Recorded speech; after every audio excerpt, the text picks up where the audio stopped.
नमस्कार, मैं हूं आपके साथ मयंक। देखिए, आज 22 तारीख है, जंग का 23वां दिन। और आज हम बात करना चाह रहे हैं हॉर्मूज़ में जिस तरह से प्लान तैयार हुआ है हॉर्मूज़ को लेकर। अब उसको इससे एक बात तो साफ हो गई है कि हॉर्मूज़ में अब आमने सामने की जंग तय है। और ऐसा क्यों कहा जा रहा है? जो खबरें हैं अमेरिका से, पेंटागन से जो खबरें आ रही हैं सोर्सेस से, कि एक बड़ा प्लान अमेरिका ने, डोनाल्ड ट्रंप ने तैयार कर लिया है कि कैसे ग्राउंड ऑपरेशन किया जाएगा हॉर्मूज में। और इस प्लान के तहत, डोनाल्ड ट्रंप के इस प्लान के तहत 10,000 सैनिक, 10,000 मरीन जो हैं वो हॉर्मूज की तरफ आगे बढ़ने शुरू हो गए हैं। अब ये पूरा प्लान क्या है और कैसे आमने सामने की जंग होगी, ये बेहद गौर करने वाली बात है। देखिए, अगर आपने नोटिस किया हो पिछले 48 घंटे में, यानी देखिए आज 22 तारीख है, अगर हम पिछले 48 घंटे की बात करें तो आप देखिए ईरान में कहाँ कहाँ हमले हो रहे हैं। बंदर अब्बास पोर्ट पर हमला होता है। इसके अलावा खार्ग आइलैंड्स पर बमबारी की जा रही है, B2 बॉम्बर्स बम बरसा रहे हैं। इसके अलावा केशम जो आइलैंड है उस पर हमले हो रहे हैं।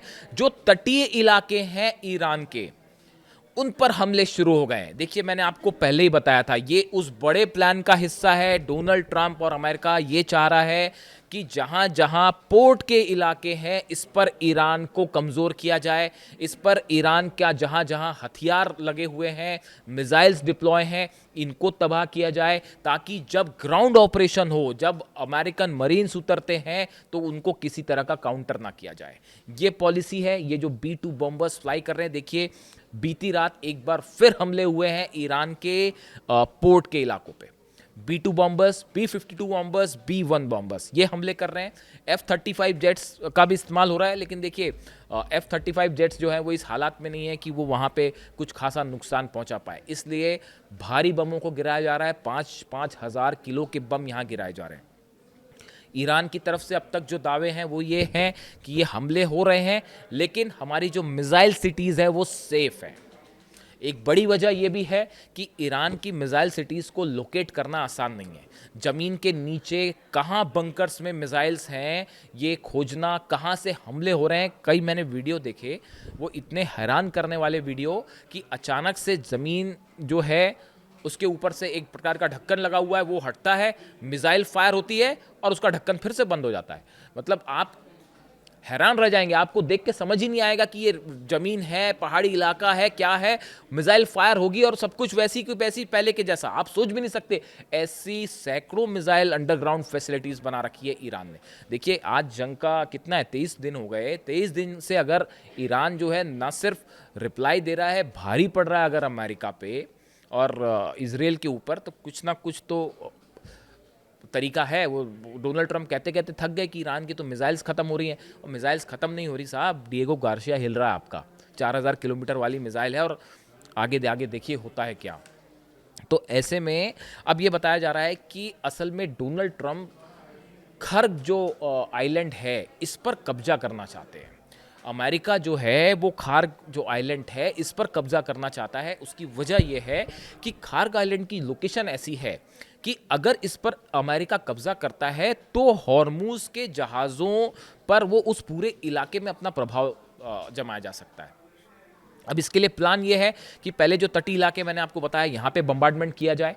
उसके बाद जो जहाज़ है, जिन जहाज़ की हमने चर्चा की थी, मैंने अपने पिछले वीडियो में भी बताया था कि 3 नए जहाज़ जो हैं वो बढ़ रहे हैं। एक है USS boxer, USS Portland, USS कॉमस्टॉक। ये तीनों जहाज़ हैं जो पहुँचने वाले हैं। बस इनका काम ये है कि ये ऐसे सिचुएशन में कॉम्बैट करते हैं, लड़ाई करते हैं, जहाँ पे माइंस बिछी हो समंदर के नीचे, जहाँ पे छोटी बोट से हमला होता हो, मरीन्स को उतारना हो, उसमें ये तीनों परफेक्ट है। इसलिए इनको यहाँ भेजा गया। और वो USS ट्रिपोली भी आने वाला है। USS ट्रिपोली में 2,500 से ज़्यादा मरीन्स हैं, उनको वहाँ उतारा जाएगा। वो भी जो है काम करता है इन माइंस को काटने का। अब यानी जंग कैसी है आप देखिए, माइंस बिछी हुई हैं, ईरान ने माइंस बिछा रखी हैं समंदर के नीचे।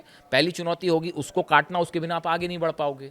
जहाज़ का रास्ता तब खुलेगा, लेकिन उसको खोलने के लिए आपको खार्ग पे कब्जा करना है। खार्ग पे कब्जा कैसे होगा? पहले हैवी बम्बार्टमेंट करिए, उसके बाद शिप से हमले होंगे, और उसके बाद आपके मरीन्स या तो पैराट्रूपर्स उतरेंगे और या फिर आपके मरीन्स वहाँ पे पहुँचेंगे। ये बात उसी दिन तय हो गई थी जब डोनाल्ड ट्रंप ने ये कहा था प्रेस कॉन्फ्रेंस में कि मैं अपने सैनिक नहीं भेजने जा रहा हूँ। जब ट्रंप ने ये कहा कि मैं सेना नहीं भेजूंगा, तब ये कंफर्म माना जा रहा था कि अब सेना जरूर जाएगी। समझे आप? तो ये तय था मामला उसी दिन। उसी की तैयारी जो है ईरान ने कर रखी है। ईरान की तैयारी भी मैं बताता हूँ आपको। ये प्लान क्लियर है कि पैराट्रूपर्स उतरेंगे, मरीन्स घुसेंगे, बम्बार्डमेंट होगा, जहाज जाएंगे, माइंस काटेंगे। ये ट्रंप का प्लान। अब समझिए ईरान का प्लान क्या है। ईरान ने कहा कि यू आर वेलकम, आइए इधर। वो कह रहे हैं हम स्वागत करने के लिए आपका तैयार हैं। ईरान के विदेश मंत्री भी ये कह रहे हैं, ईरान की आईआरजीसी भी ये कह रही है कि हम स्वागत करने के लिए तैयार हैं।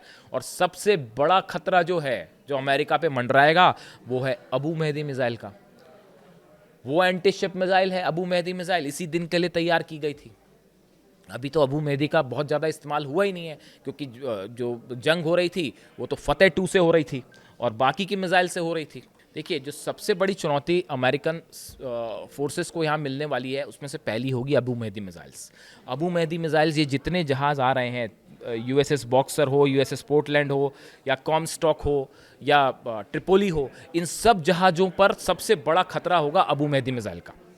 वो मिसाइल जो कि एंटी शिप मिसाइल है, और उसका अच्छा खासा सफल टेस्ट किया था ईरान ने इस जंग के पहले। जो लगातार मिसाइल टेस्ट हो रहे थे वो इसी दिन के लिए हो रहे थे, और हॉर्मूज के लिए अलग से स्पेशल तैयारी कर रखी। तो पहला कॉम्बैट होगा अबू मेहदी मिसाइल से, पहला हमला होगा ईरान का। और ईरान जब हमले करता है तो 1, 2, 5, 10 मिसाइल नहीं होती, वो पता नहीं कितनी अबू मेहदी मिसाइल एक साथ फायर होगी।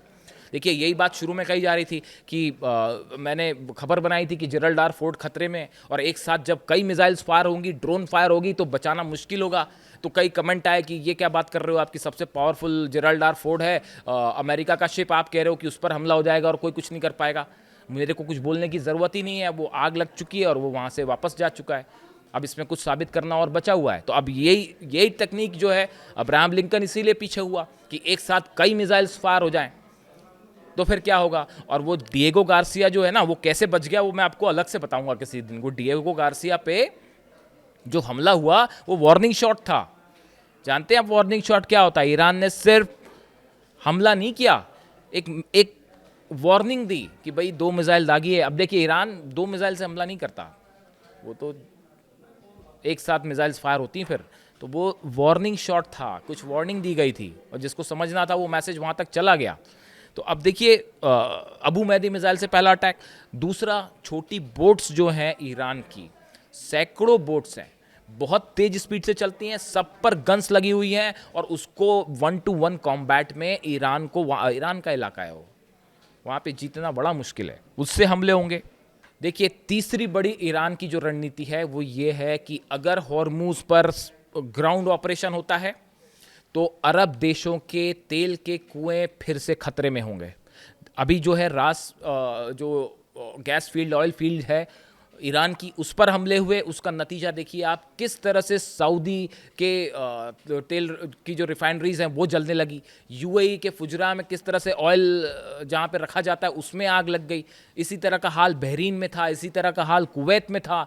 सब जगह हमले हुए, और बड़ी मुश्किल से जो है वहाँ पर कल जाके थोड़ी सी राहत मिली है। सब तरफ जो है वो तेल रिफाइनरीज में आग लग रही थी। अगर हॉर्मूज पर हमला होता है, उसका बड़ा नतीजा होगा, ईरान एक बार फिर अपनी बैलिस्टिक मिसाइल से सभी तेल के कुओं पर, अरब पर हमला कर सकता है, ऐसा एक्सपर्ट्स बता रहे हैं। उसके बाद हालात पहले से कहीं मुश्किल हो जाएंगे। वैसे ही इजराइल पर लगातार भयानक हमले हो रहे हैं, वो मैंने आपको बताया। लेकिन अगर हॉर्मूज पर हमले होते हैं तो अभी जो हमले हो रहे हैं इजराइल में, इससे कई गुना ज़्यादा बड़े हमले हो सकते हैं अमेरिकन बेसिस पर एक बार फिर। और देखिए, इस बात को मत भूलिए, ईरान की तरफ से कहा गया है हमारा बड़ा सरप्राइज अभी आना बाकी है, उस पर भी मैं अलग से बात करूंगा। अभी भी ईरान की सेना ये कह रही है कि अभी इस जंग में कई और बड़े सरप्राइज बाकी है। बताया जा रहा है नए सुप्रीम लीडर ने पूरी तरह से फ्री हैंड दे दिया है आरजीसी को और सेना को कि जंग नहीं रुकेगी, और अब ये जंग बॉर्डर्स के बाहर होगी, बियॉन्ड बॉर्डर्स होगी, यानी कि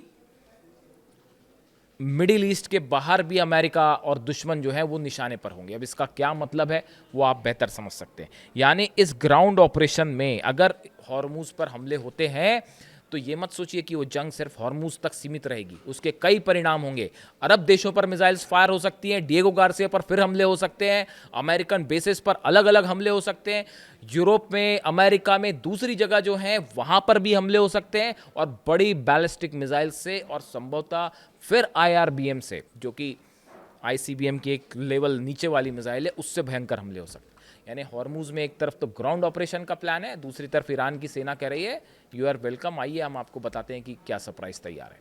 यानी कुल मिला के हालात ये हैं कि हॉर्मूज़ जो है वो अगले 48 घंटे में एक बड़ा फैसला हो सकता है हॉर्मूज़ को लेकर कि क्या वहाँ पे डोनाल्ड ट्रंप करने जा रहे हैं और क्या आईआरजीसी का प्लान है उसे काउंटर करने के लिए। इससे जुड़ा जो भी अपडेट होगा मैं आपको बताऊंगा। वीडियो कैसा लगा कमेंट करके ज़रूर बताइए। Thank you so much.